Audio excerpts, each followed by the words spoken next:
Wa qala, dan Allah Ta'ala berfirman, walladzina hum birabbihim la yusyrikun. Dan orang-orang yang beriman itu adalah orang-orang yang tidak pernah berbuat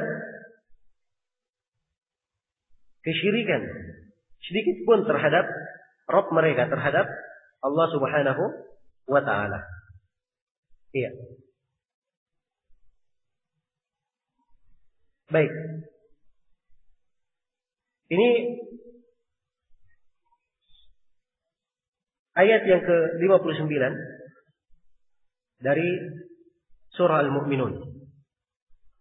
Iya. Sebenarnya ayatnya ada keterkaitannya ya dengan ayat ke-57 dan ayat ke-58. Nah, ayat yang ke-57, innal ladzina hum min khasyati rabbihim mushfiqun. Orang-orang yang beriman itu adalah orang-orang yang terhadap khasyat kepada Rabbnya, rasa takut kepada Rabbnya adalah musyfiqun. Orang-orang yang sangat mengasihani diri mereka sendiri. Maksudnya mereka benar-benar takut kepada Allah. Walladzina hum biayati rabbihim yuqinun. Itu orang-orang yang sangat yakin terhadap ayat-ayat Rabb mereka. Walladzina hum bi rabbihim la yusyrikun. Baru disebutkan ayat ini. Bahwa mereka ini adalah orang-orang yang tidak pernah berbuat kesyirikan. Iya. Sini penulis ingin menjelaskan bahwa dari tahqiq tauhid, ciri orang yang beriman itu sama sekali dia tidak pernah berbuat kesyirikan. Tidak syirik akbar, tidak pula syirik asghar. Bersih dari segala kesyirikan. Dan inilah makna tahqiq terhadap tauhid. Jika dia ingin menggolongkan dirinya ke dalam orang yang bertauhid dengan tauhid yang benar, dia harus periksa segala perilakunya dari awal sampai akhir. Ya. Apakah sudah ikhlas segala perilaku itu hanya untuk Allah? Apakah sudah bersih dari kesyirikan? Ataukah ia masih memiliki bentuk dari menduakan Allah, mempersekutukan Allah dalam sebagian ibadah? Hanya harus selalu dia periksa pada dirinya. Karena itu disebutkan di sini dari sifat orang-orang yang beriman, mereka sama sekali tidak pernah berbuat kesyirikan. Tidak pernah berbuat kesyirikan. Baik. Jadi ini dua ayat yang disebutkan oleh Syekh rahimahullahu ta'ala di sini. Ya. Ini terkandung di dalamnya sifat Nabi Ibrahim dan sifat orang-orang yang beriman. Seluruh sifat-sifat ini, ya, siapa yang memilikinya, maka dia telah mentahqiq tauhid itu dan berhak untuk masuk ke dalam surga tanpa ada hisab. Tanpa ada apa? Hisab, tanpa ada perhitungan. Ya. Dan ini dari keindahan orang yang mewujudkan tingkat tauhid yang paling tinggi. Manusia ada yang masuk surga tapi dengan perhitungan. Dihisab dahulu. Ya. Ada yang melalui hisab langsung masuk surga. Ada yang setelah dihisab dia diadab, disiksa di dalam neraka sesuai dengan kadar dosanya. Setelah masuk neraka bersih dari dosa, setimpal sesuai dengan amalan yang dia lakukan di dunia, baru setelah itu dia dikeluarkan, dimasukkan ke dalam surga. Iya. Tapi orang yang mentahqiq tauhid di derajat yang sempurna, dia masuk surga tanpa ada hisab dan tanpa ada apa? Adab. Nah, ini yang ingin diterangkan oleh Syekh keutamaannya di sini. Sifat-sifatnya, ciri-cirinya. Iya. Kalau sebelumnya, di bab sebelumnya, beliau terangkan keutamaan tauhid secara umum. Keutamaan tauhid secara apa? Secara umum. Iya. Bahwa orang yang bertauhid itu pasti masuk surga. Kalau di bab ini, beliau terangkan keutamaan tauhid dengan kadar yang lebih tinggi lagi. Iya. Dia masuk ke dalam surga tanpa hisab dan tanpa apa? Tanpa adab. Ya. Sifat-sifat mereka sudah diterangkan dalam 2 ayat. Sudah diterangkan di dalam 2 ayat. Maka kita bisa mengambil penegasan pelajaran dari dua ayat ini. Yang pertama, terdapat kewajiban atau terdapat penjelasan sifat-sifat orang yang sempurna di dalam mentahqiq tauhidnya. Ya, kemudian terdapat anjuran mengikuti sifat-sifat tersebut. Ini diterangkan dari sifat Nabi Ibrahim dan sifat orang-orang yang beriman. Dan juga kedua ayat menegaskan kewajiban dari mentahqiq tauhid itu wajib untuk berlepas diri dari kesyirikan dan berlepas diri dari orang-orang yang berbuat kesyirikan. Iya. Kemudian yang terakhir dari kandungan dua ayat, ingat bahwa ini adalah sifat Nabi Ibrahim dan sifat orang-orang yang beriman. Iya. Sifat orang-orang yang beriman. Baik. Kemudian beliau bawakan hadis. Hadisnya agak panjang. Ya, dari halaman 16 hingga halaman 20. Saya akan baca hadisnya sambil saya terangkan secara langsung kandungan manfaat dan faedah yang terdapat di dalam hadis ini. Kata beliau rahimahullah taala, kata penulis, An Husain bin Abdurrahman annahu qala. Terjemahannya di halaman 18. Dari Husain bin Abdurrahman, beliau bertutur berkata, Kuntu inda Sa'id ibn Jubair. Kata Husain bin Abdurrahman, suatu ketika saya berada di sisi Sa'id bin Jubair. Sa'id bin Jubair ini dari tokoh ulama di masa tabi'in, rahimahullahu ta'ala. Salah seorang ahli fikih terkenal dari murid Ibnu Abbas yang sangat senior. Iya. Jadi Husain bin Abdurrahman bercerita bahwa suatu ketika beliau berada di sisi Sa'id bin Jubair. Nah, ini memberikan kepada kita pelajaran ya. Bagaimana keadaan umat di masa dahulu. Umat di generasi pertama. Dekat dengan orang-orang yang berilmu. Dekat dengan para guru. Selalu hadir bersama mereka mengambil ilmu. Ya. Jadi membuat umat ini di masa pertama dijayakan. Karena kejayaan umat itu kembali kepada umat itu sendiri. Semakin dekat mereka kepada agama, maka akan semakin kuat umat tersebut. Iya. Tapi yang menjadi masalah bagi kita di masa ini adalah jauhnya umat dari ilmu agama. Dan jauhnya umat ini dari para ulama'nya. Iya. Dan ini menjadi titik permasalahan sebenarnya. Sebab segala jenis kekuatan ada di tengah umat ini kalau mereka mempelajarinya dari agama. Iya. Tidak perlu sibuk-sibuk memikirkan seperti yang dipikirkan oleh manusia di masa sekarang ini. Dari perlombaan mengejar teknologi dan kemajuan dunia. Kemajuan-kemajuan dunia dimiliki oleh orang-orang kafir dari masa dahulu. Tapi bersamaan dengan itu Nabi dan para sahabatnya dijayakan. Maka kita harus tahu kejayaan mereka dari sisi mana. Iya. Dan inilah yang sebenarnya yang dikhawatirkan oleh orang-orang kafir dari masa ke masa. Kalau umat Islam itu belajar kembali mempelajari agamanya. Ya, karena itu kita melihat di masa ini, kalau ada orang-orang yang serius ingin belajar kepada agamanya, pasti akan dihalang-halangi dengan berbagai cara. Dianggaplah bahwa itu adalah pemahaman terorisme, dianggaplah bahwa itu adalah pemahaman ekstrim, ya. Dianggaplah bahwa ini adalah pemahaman radikal, atau yang semisal dengan itu. Walaupun kita tidak pungkiri bahwa ada orang-orang yang keliru di dalam menerapkan sendi-sendi agama sehingga jatuh dalam perbuatan terorisme, perbuatan radikalisme dan semisalnya, kita tidak pungkiri ada orang-orang seperti ini. Tapi orang yang belajar ilmu agama dengan benar harusnya tidak diberi hukum sama dengan orang-orang yang keliru jalannya. Iya. Karena itu orang-orang yang belajar agama di masa ini itu adalah suatu hal yang hendaknya dia syukuri sebagai suatu anugerah dan nikmat dari Allah Subhanahu wa taala. Iya. Karena jauhnya seorang hamba dari agama ini adalah sebab kelemahan hal yang menghilangkan rahmat darinya dan menjauhkannya dari kebaikan. Menjauhkannya dari kebaikan. Jadi kata beliau, suatu ketika saya berada di sisi Sa'id bin Jubair. Lalu beliau bertanya, ayyukum ra'al kawkaba alladhi inqadda al-bariha? Siapa di antara kalian yang melihat bintang yang jatuh semalam? Iya. Jadi ada bintang jatuh, beliau tanya, siapa yang melihatnya semalam? Fakultu ana, kata Husain bin Abdurrahman. Iya. Saya pun menjawab, saya.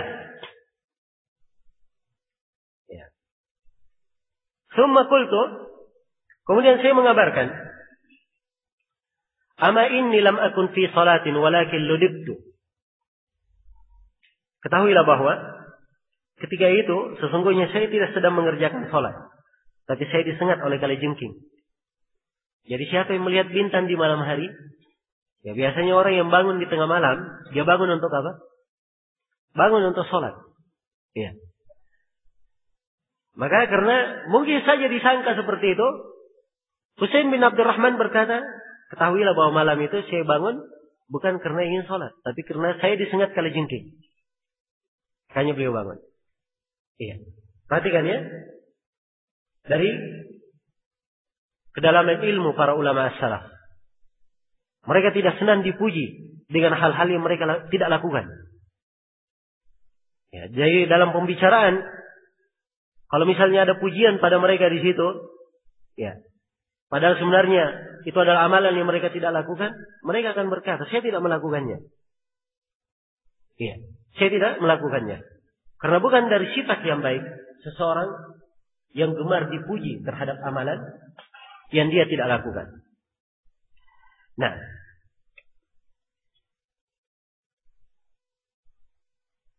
kemudian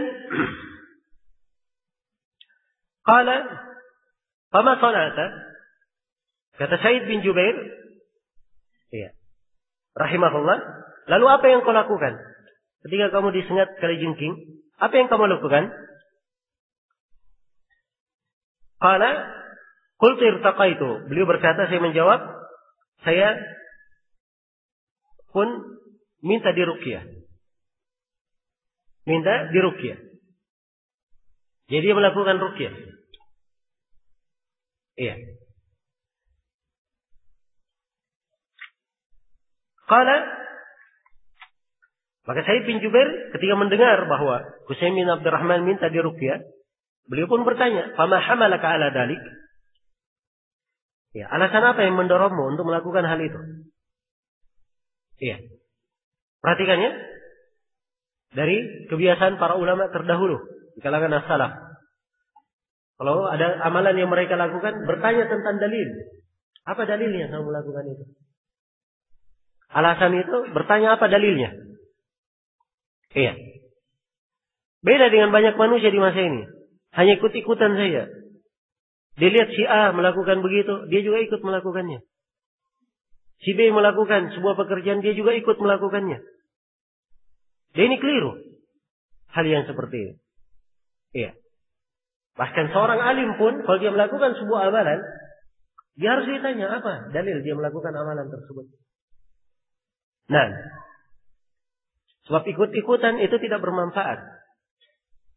Tidak bermanfaat. Apalagi berkaitan dengan masalah akidah.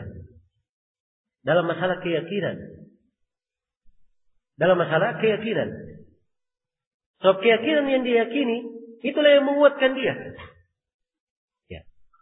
Setelah kita bahas pada pertemuan tahun lalu, jadi materi 3 landasan utama, orang yang ditanya di alam kubur itu, ya, tentang siapa Rabbmu yang kamu sembah, siapa nabimu, apa agamamu. Tiap kali ditanya dia menjawab apa? Ha la adri, sami'tu an-nasa yaquluna syai'an faqultu. Dia berkata, saya tidak tahu. Saya hanya mendengar manusia mengucapkan sesuatu, saya juga ikut mengucapkannya. Ini orang ikut-ikutan. Iya. Tidak bermanfaat baginya di alam kubur. Maka dia harus tahu apa dalilnya. Harus tahu apa dalilnya. Nah, kalau tidak, dikhawatirkan dia tergolong seperti orang yang dikisahkan dalam Al-Quran. Yawma ya'addu adh-dhalimu 'ala yadayhi yaqulu ya laitani ittakhadtu ma'ar rasuli sabila. Iya. Ya wailata laitani lam attakhidh fulanan khalila. Laqad adallani 'ani dzikri ba'da idh ja'ani. Wa kana asy-syaitanu lil insani khadula. Hari tatkala orang yang zalim itu menggigit kedua tangannya. Ini tidak tanggung-tanggung. Biasanya kalau orang sedih, menyesali suatu hal yang pergi, dia gigit ujung jarinya. Satu jari yang digigit, dua. Paling tidak kalau terlalu banyak apa? Dia menyesali. Ini dua tangannya sekaligus masuk di mulutnya pada hari kiamat. Iya. Dia berkata, wahai, andai kata saya mengikuti jalan yang digambarkan oleh Ar-Rasul, dan saya tidak menjadikan si fulan sebagai kecintaan yang saya ikuti. Ikut-ikutan saja kepada orang, tidak bermanfaat baginya. Iya. Karena itu sekali lagi dari perkara agama hendaknya diambil dengan dalil, diambil dengan adillah. Kemudian ketika Husain bin Abdurrahman ditanya, alasan apa yang mendorongmu untuk melakukan hal itu? Apa dalilnya? Beliau pun menjawab, qultu haditsun haddatsanahu Sya'bi. Ya. Saya menjawab, yaitu sebuah hadis yang Asy-Sya'bi tuturkan kepada kami. Jadi Husain bin Abdurrahman berguru kepada Imam Asy-Sya'bi. Asy-Sya'bi nama beliau Amir bin Syarahil. Imam dari kalangan ahli tabi'in terkenal. Rupanya Asy-Sya'bi, Husain bin Abdurrahman mengambil dari Asy-Sya'bi sebuah hadis yang beliau jadikan dalil bolehnya meminta ruqyah. Maka Said bin Jubair bertanya, "Wa ma haddatsakum?" Apa hadis? Ya. Hadis apa yang Asy-Sya'bi sampaikan kepada kalian? Maka Husain menjawab, kata beliau, haddatsana an Buraidah ibn al-Husayb annahu qala la ruqyata illa min 'ainin aw humah. Kata beliau, dia menuturkan kepada kami hadis dari Buraidah, bahwa Buraidah berkata, tidak ada ruqyah kecuali dari ain atau dari sengatan. Sengatan hewan berbisa. Ya, sebab kuma itu dari sengatannya karena hewan berbisa, apakah kalajengking atau yang semisal dengannya. Iya. Baik. Jadi rupanya Husain ini memahami dari hadits Asy-Sya'bi di mana Nabi bersabda, la ruqya illa min ainin aw humah. Tidak ada ruqyah kecuali kalau seorang tertimpa ain. Iya. Tertimpa ain. Ain itu apa? Ain itu adalah kejelekan yang menimpahnya disebabkan karena pandangan mata seseorang. Iya. So kadang ada orang dia memandang dengan pandangan yang hasan. Kemudian itu ditunggangi oleh syaitan sehingga menjatuhkan kejelekan bagi orang yang dia pandang. Jelas ya? Karena itu dari etika seorang muslim, kalau dia melihat pada saudaranya sesuatu yang baik, sesuatu yang indah, ya dia berkata, Masya Allah, Tabarakallah misalnya. Dia mengucapkan Masya Allah. Atau dia doakan saudaranya, Barakallahu laka fihi misalnya. Atau Allah yubarik alaika, semoga Allah memberkaimu. Sehingga hilang apa? Hilang dari kejelekan ain tersebut. Ya. Kejelekan ain tersebut. Dan ain itu adalah suatu hal yang hak, benar terjadi. Benar adanya. Ya. Dan ini terbukti dari dahulu hingga hari ini. Hingga hari ini. Kadang ada orang sehat, anak yang sangat cerdas, tiba-tiba ya tidak tampak kecerdasan itu pada dirinya. Karena pandangan mata sebagian orang yang hasad. Jelas ya? Baik, jadi kalau ada penyakit ain tertimpa pada seorang, boleh untuk diruqyah. Boleh untuk diruqyah. Dibacakan padanya Al-Quran. Diobati dengan doa-doa. Atau yang semisal dengannya. Dari ruqyah. Ini akan datang ya pembahasannya di pembahasan ruqyah. InsyaAllah ada bab khusus. Kemudian kata beliau, au huma, atau karena sengatan. Jadi kalau ada sengatan, kalajengking atau semisal dengannya boleh diruqyah. Itu obat yang sangat mujarab sekali. Ya. Dimaklumi kisah ya dalam hadis riwayat Bukhari dan Muslim tentang sahabat yang meruqyah kepala suku yang disengat kalajengking. Dia hanya membacakan surah Al-Fatihah saja beberapa kali. Dan akhirnya sembuh orang tersebut. Dia langsung berdiri seakan-akan tidak pernah disengat kalajengking. Iya. Dan ini pengobatan dengan Al-Quran. Pengobatan dengan Al-Quran, dengan ruqyah. Dan insyaAllah ta'ala akan datang bab khusus penjelasan tentang ruqyah. Kita akan terangkan hukum-hukumnya di sini. Ya, sebab banyak dari manusia di masa ini, ya, kalau dia minta dibaca-bacain, ya, di ruqyah, itu ruqyahnya dengan kesyirikan atau dengan hal-hal yang apa? Tidak disyariatkan. Ya. Mereka tidak mengambil ruqyah dari Al-Quran, tidak pula dari hadits yang sahih. Padahal Al-Quranul Karim adalah obat dan penyembuh. Obat dan penyembuh. Baik, setelah mendengarkan bahwa ternyata Husain bin Abdurrahman punya dalil tentang kenapa dia meminta diruqyah. Ya, sebab lafaz hadits la ruqyah illa min ainin aw huma. Tidak ada ruqyah kecuali kalau terkena ain atau terkena apa? Sengatan. Ini bukan pembatasan ya. Hadits ini tidak membatasi ruqyah dalam dua hal saja. Tidak. Tapi hadits ini menegaskan bahwa ruqyah dalam dua hal sangat dibolehkan. Ya. Adapun ruqyah untuk penyakit yang lainnya boleh saja. Orang demam misalnya, boleh dia meruqyah dirinya. Ya. Atau misalnya saya punya keluarga, dia sakit misalnya, ya, batuk atau yang semisal dengannya, saya ruqyah misalnya, boleh saja, tidak ada masalah. Jadi ruqyah tidak dibatasi pada dua penyakit saja. Dua penyakit ini disebutkan di sini, ini penekanan namanya. Ya. Penekanan tentang disyariatkannya ruqyah pada dua hal ini. Baik. Kemudian, qala qad ahsana man intaha ila ma sami'. Said bin Jubair pun memuji Husain bin Abdurrahman yang di dalam perbuatan beliau meminta ruqyah ternyata berdalilkan dengan hadis. Kata Said bin Jubair, sungguh telah berbuat baik orang yang mengamalkan sesuatu yang telah dia dengar. Ya. Jadi kalau dia beramal dengan hadis yang dia dengarkan, Masya Allah, itu sudah apa? Sudah berbuat baik. Ya. Dan juga di sini terdapat keindahan fikih para as-salaf. Ketika dia mendengar kawannya berdalilkan dengan hadis, dia puji dalilnya. Ya. Kalau dia punya dalil yang lain, maka dia terangkan apa dalil yang lain itu yang mungkin lebih tepat baginya kalau dia pakai sebagai dalil. Karena itu kata Said bin Jubair, walakin haddatsana Ibnu Abbas an Nabi sallallahu alaihi wasallam annahu qala.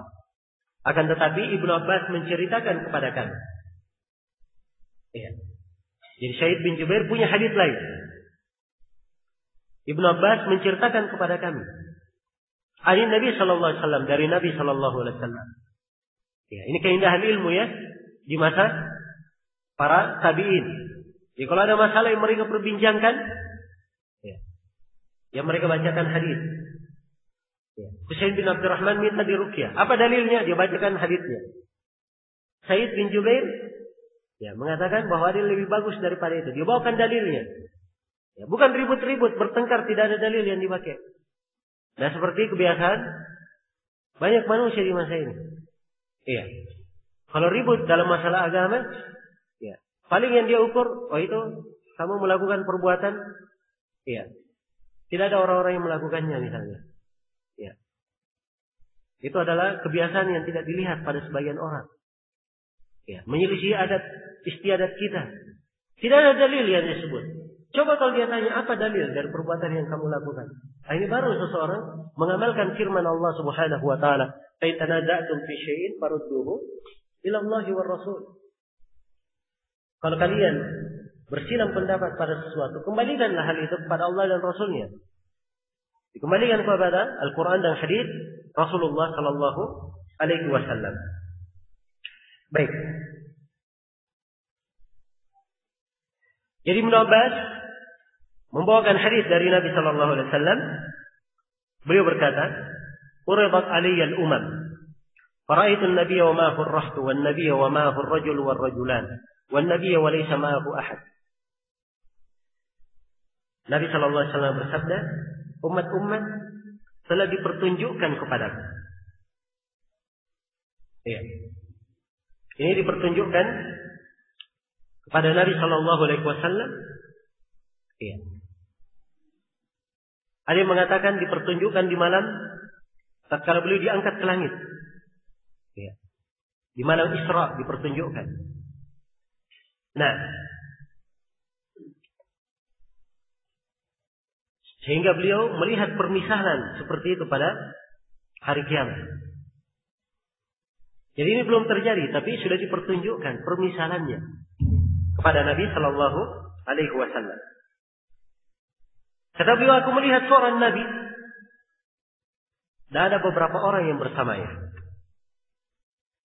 Nah, ini beliau melihat seorang Nabi dan bersama Nabi ini hanya rahat. Rahat itu angka 3 sampai 9 orang. Subhanallah, Nabi pengikutnya cuma berapa? 3 sampai 9 orang pengikut Nabi. Ini seorang Nabi. Ada Nabi lain. Kata beliau, Nabi wa ma'ahu ar-rajulu war-rajulan. Saya melihat seorang Nabi dan pengikut beliau cuma seorang lelaki atau 2 orang lelaki. Subhanallah. Nabi, tapi pengikutnya cuma berapa? 1 atau 2 orang. Bahkan lebih daripada itu. Wan nabiyyu wa laysa ma'ahu ahad. Tidak ada seorang nabi, tidak seorang pun yang ikut bersamanya. Tidak ada pengikutnya sama sekali. Subhanallah. Ini menakjubkan. Iya. Dan ini memberikan kepada kita pelajaran bahwa kebenaran itu bukan dengan ukuran banyak sedikitnya orang. Tapi kebenaran yang menjadi ukuran adalah kecocokannya di atas apa? Tuntunan dan syariat Allah. Itu yang dikatakan kebenaran. Iya. Walaupun dia sendiri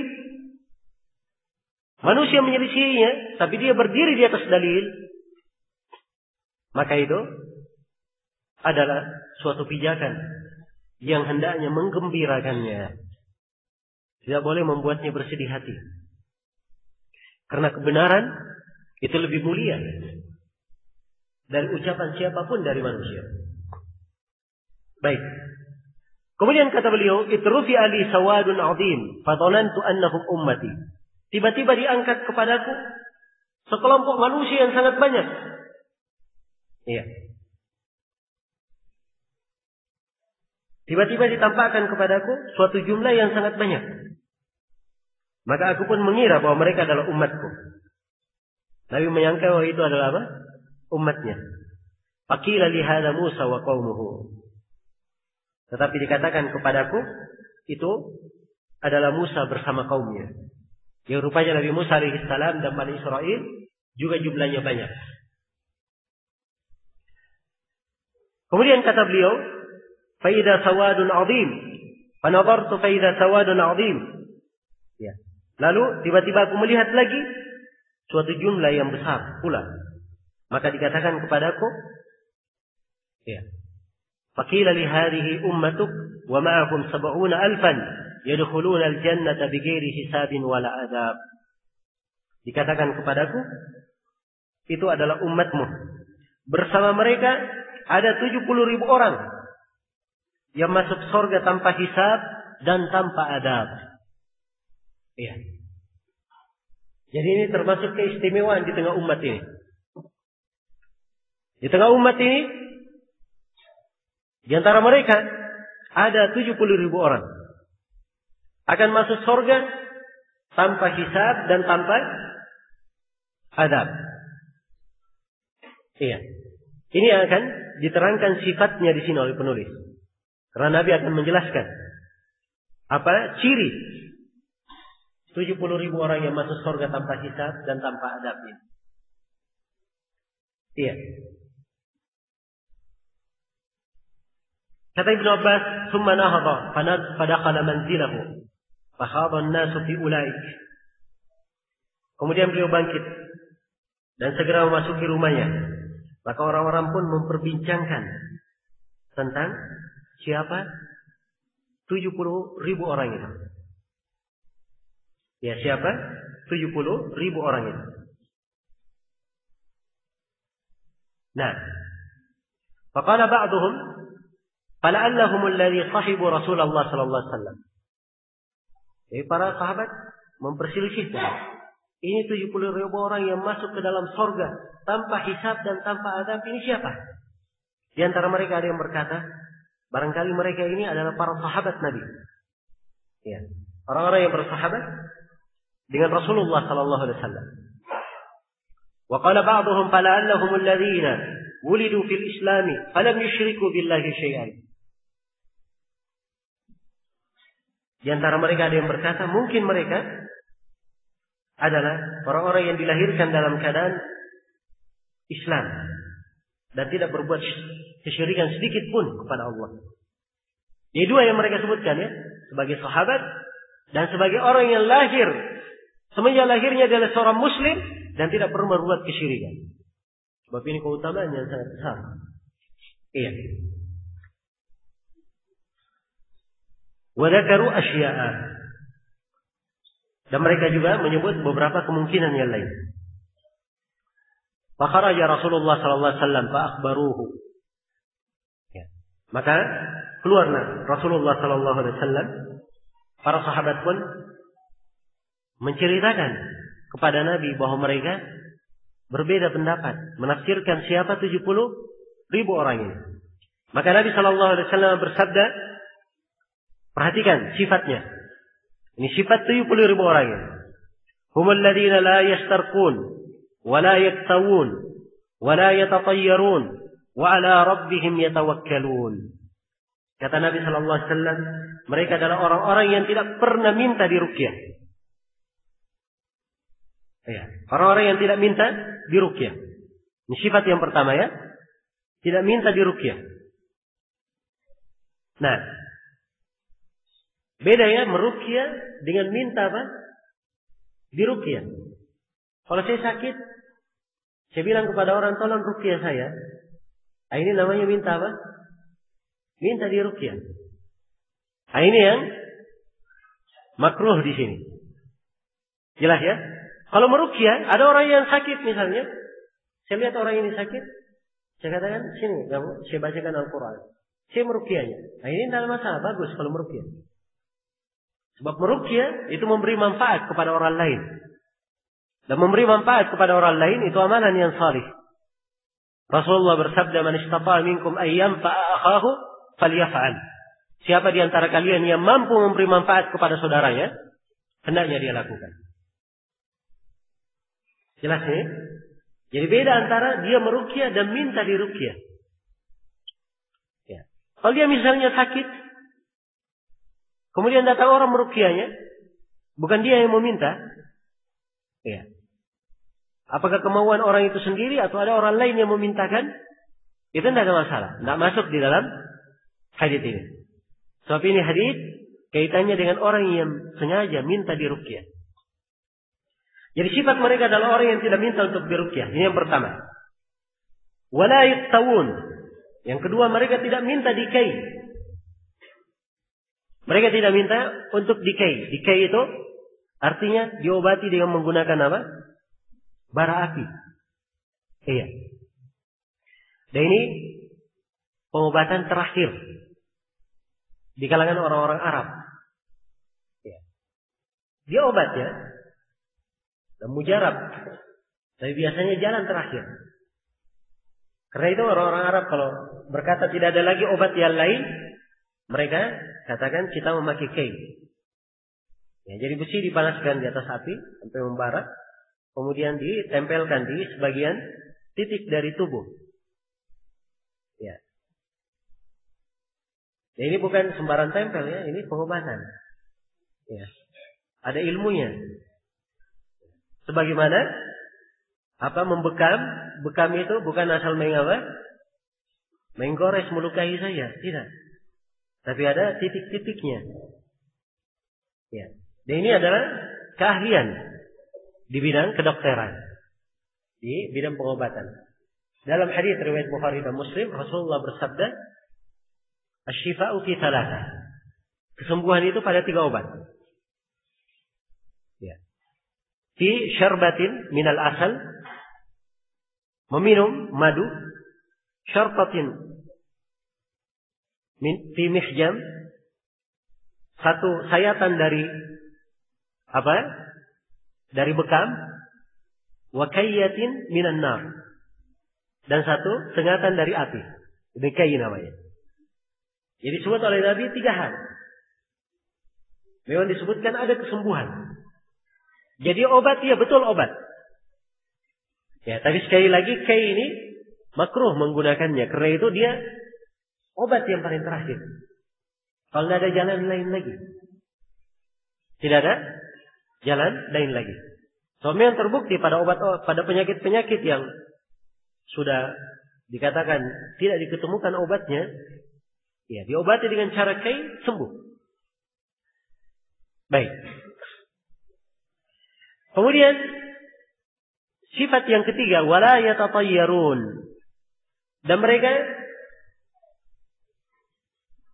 tidak melakukan tiarah. Ya, menentukan nasib dengan apa? Dengan arah burung. Iya. Tatayur namanya. Arah burung atau yang semisalnya. Ya. Sebagian orang dulu, orang-orang musyrikin, kalau dia mau melakukan perjalanan, dia lepas burung. Kalau dia ke kanan, oh ini tanda baik, kita jalan. Kalau dia ke kiri, oh ini tanda tidak baik, kita apa? Kita pulang. Ini tiara ya. Akan datang nanti ya pembahasan tentang bab tiara ini. Bahwa dia dari bentuk syirik asghar. Kita akan jelaskan pada tempatnya nanti. Baik. Iya. Itu sifat yang ketiga, tidak melakukan tiara, tatayur. Kemudian sifat yang keempat, dan sifat yang keempat ini sifat yang paling lengkapnya, sebab dia yang mengumpulkan 3 sifat sebelumnya. Wa ala rabbihim yatawakkalun. Tetapi mereka hanya bertawakal kepada Rabb mereka. Iya.